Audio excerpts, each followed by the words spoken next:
Coming to real experiment of clinical trial. Here the investigator has all the choice to apply, select and do the intervention or particular maneuver and can manipulate the study population depending on the trial ongoing. If there is any necessity to change some of the requirement during the clinical trial, investigator can modify the requirement of the trial. So he is the main person who totally monitors and control the clinical trial. Inclusion and the exclusion criteria are very important part of any clinical trial and they provide a proper outcome of the clinical trial and remove the biasness. The intention of using this criteria is to identify the appropriate participant, those who are fulfilling the required criteria to undergo the clinical trial, and mostly about their safety, but they are not rejected on any personal basis. It helps to ensure that the researcher will be able to answer the questions properly if the inclusion and exclusion criteria are strictly followed. Based on various factors, the criteria are laid down. For example, age, gender, type and stage of the diseases, previous treatment, history and other medical condition. So these criteria are prepared before initiating any clinical trial to see that the results are more accurate and unbiased. Informed consent is probably one of the most important clinical trial document, and this informed consent gets approval from the institutional ethics committee and it is available in various languages depending on the type of participant and his own language. This is in a very simple form. Informed consent document will be obtained from each and every participant before he is actually included into the clinical trial, and it has to be signed. The people those are illiterate, the witness will sign the informed consent after explaining them.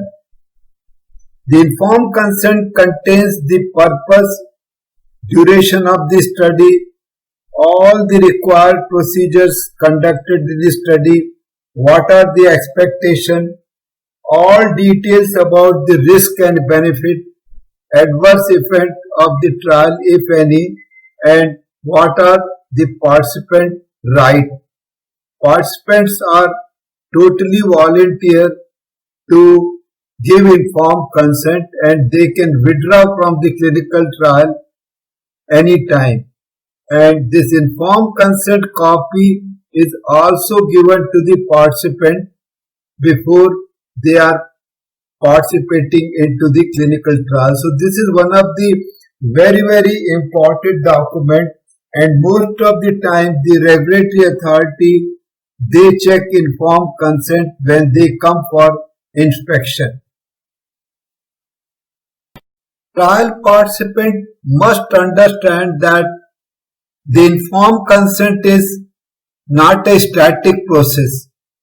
It is a continuous process which occurs throughout the clinical trial, and it is a learning process about the various key factors which occurs during the clinical trial. It explains the right of the participant during the clinical study. It is not a contract, and the participant can withdraw from the trial any time without giving any particular reason. Sometimes there are some changes made in a protocol where the participant may be required to give the re-consent to continue into the clinical trial. Ethical aspects of clinical trial is very important and it must be practiced according to the law. The participants are human beings with a motive to help researchers and society. Researchers should never be over enthusiastic in their intervention to get his result while dealing with the human participant. Informed consent is not having a legal binding on the participant. It is a communication document and it is unethical to do the study in a participant without taking proper care about all the ethical issues related to human participant. In clinical trial, there is something like block making. This is mostly done when actually there is a large number of heterogeneous population participating in a clinical trial. To remove the bias, they are actually make into various blocks like man, women, patient with different level of severity of illness, and the study is done by block manner so that whatever data is generated is much more fruitful and having a minimum bias. So when large number of populations are heterogenic, the block randomization method is utilized. Blocks are made before the random allocation and subgroups are stratified and blocks are made to make the trial more accurate. The participants are randomly allocated from these various blocks or groups so that the trial internal validity will be increased. So when the randomization is done properly, that allocation of the participant will be uniform and data variation will be minimum.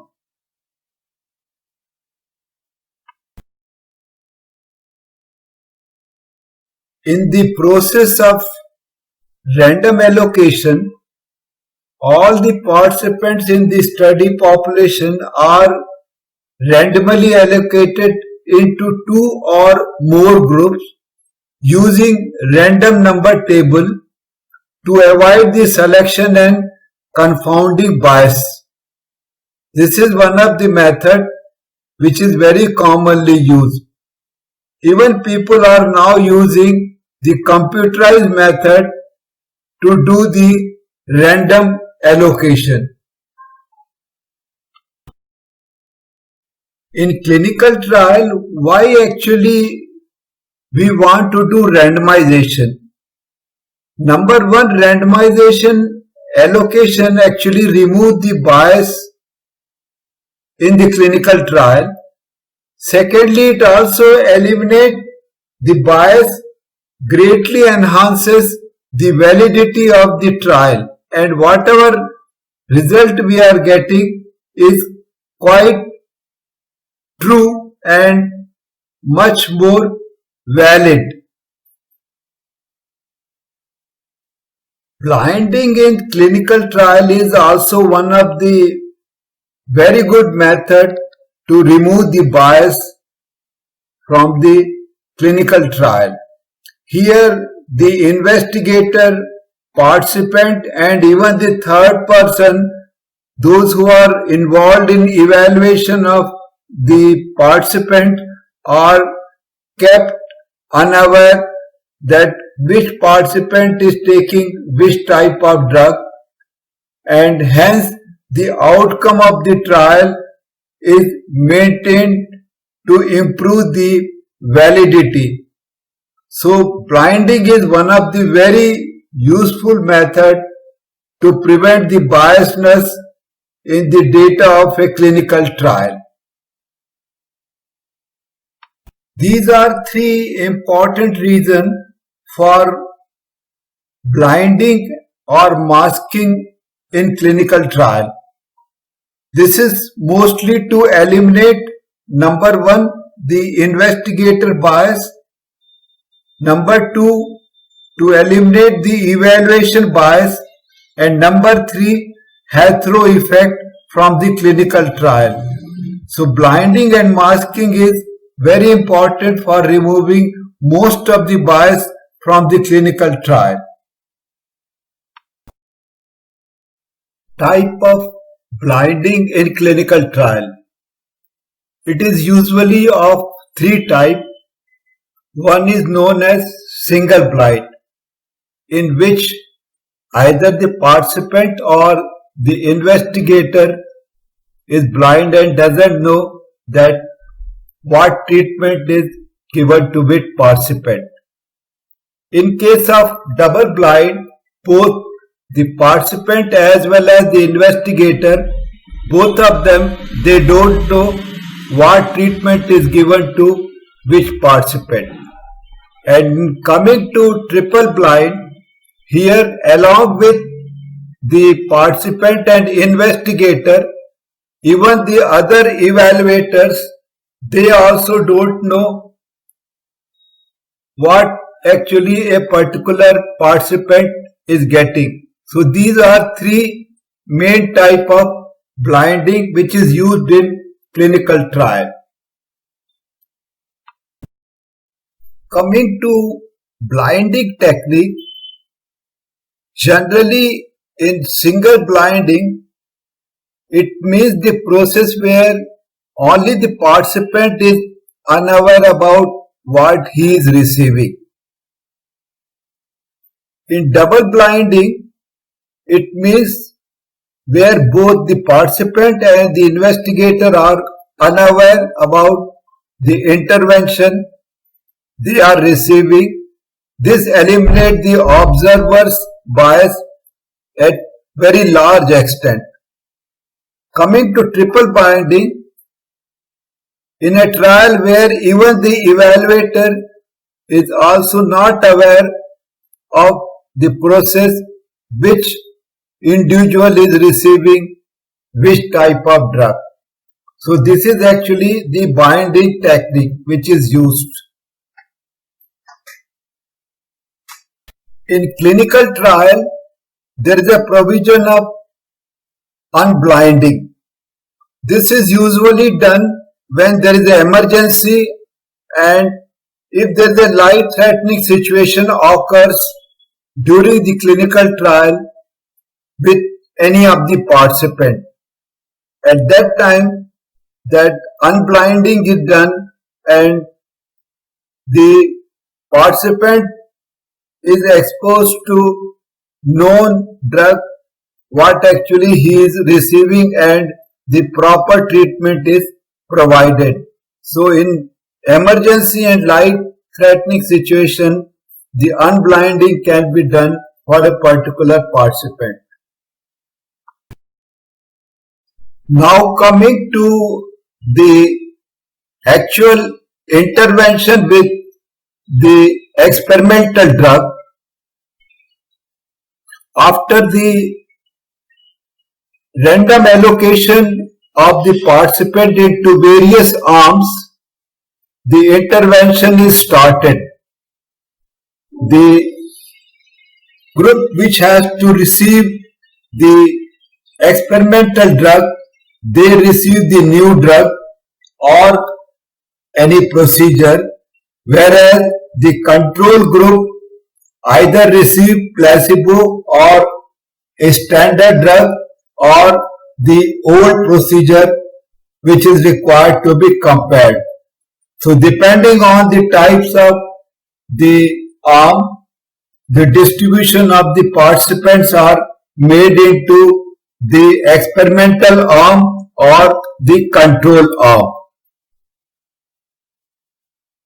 Follow-up of clinical trial at various time interval and at the end of the trial is very important to understand the better compliance of the treatment and gives a better validity which turns enable that the better generalization is possible, and the follow-up has to be done for both the group equally, that is experimental group as well as the control group, so that the variation are minimized. So follow-up is a very important step in all the clinical trials.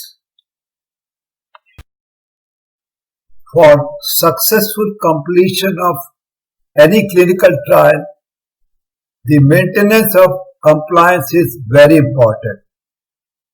If the study population selected is at a high risk of the disease for which the drug or intervention is tested, the participant will be strongly motivated and more cooperative compared to those as usual on normal risk. Significant difference between the outcome of two groups depends not only on the sample size and elimination of the bias but also on the compliance. There are various methods to study the compliance, like frequent contacting the participant through phone call, home visit or clinical visit, providing them with the calendar pack to participate and asking them to stick on the calendar pack without fail when they take the drug, and lastly giving incentive like free medical ad, in future giving some gift.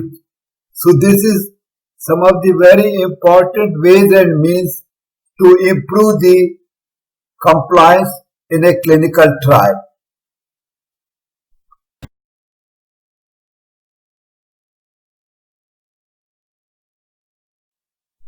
Non-compliance of clinical trial decreases the statistical power of the clinical trial, which speaks about the validity and whether the results are correct and true.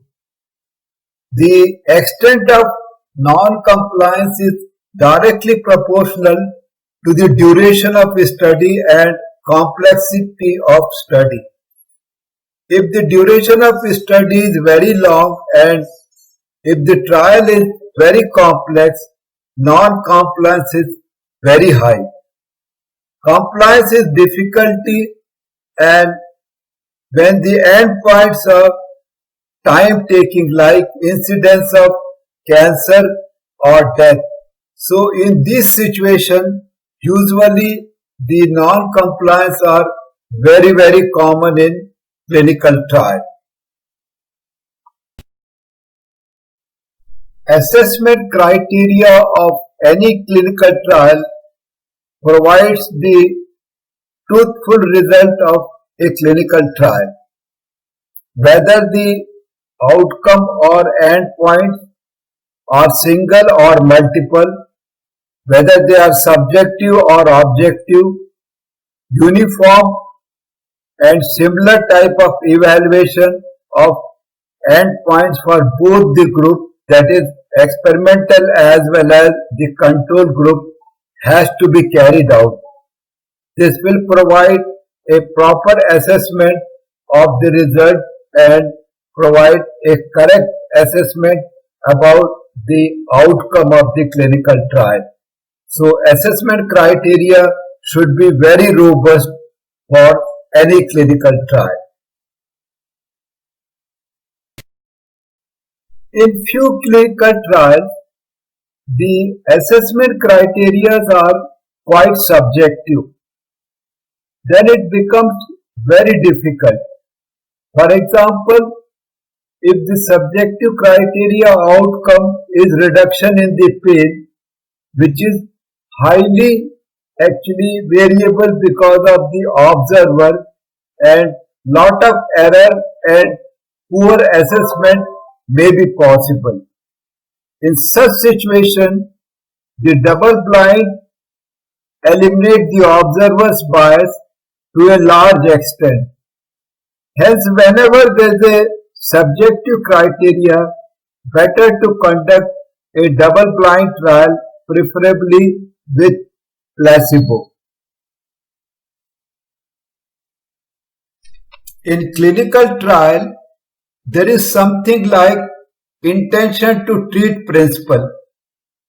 In this, all the study population, those who are invited to participate in a study, including those who are excluded as non-participant, once they are randomized, whether they are participating or not in this study, have to be considered for evaluation, as our intention is to treat all people, those who are randomized in a particular trial. This is known as intention to treat principle of a clinical trial.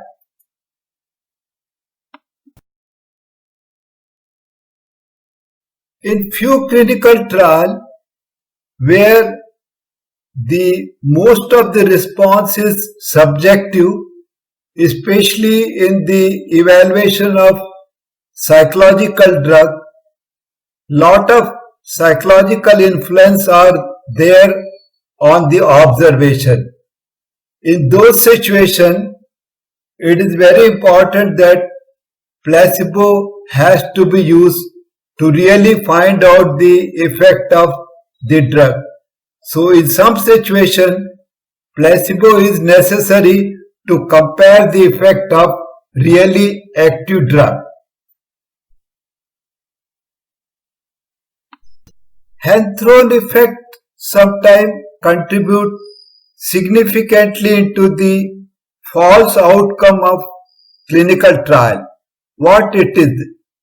Sometimes the participant in comparative group may exaggerate the effect or outcome to please the investigator, or when they like to study, or for some other reasons. So they inform the false information to the investigator about the well-being of a particular disease.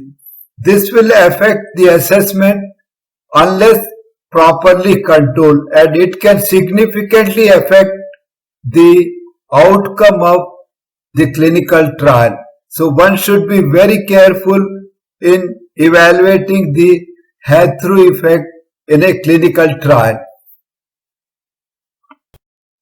In conclusion, in this century, the clinical trials are not only very useful epidemiological experiment, but also very scientific, and when conducted properly and carefully, help to prove the safety and efficacy of new drug or procedure for public usage. So clinical trials are quite important for the mankind.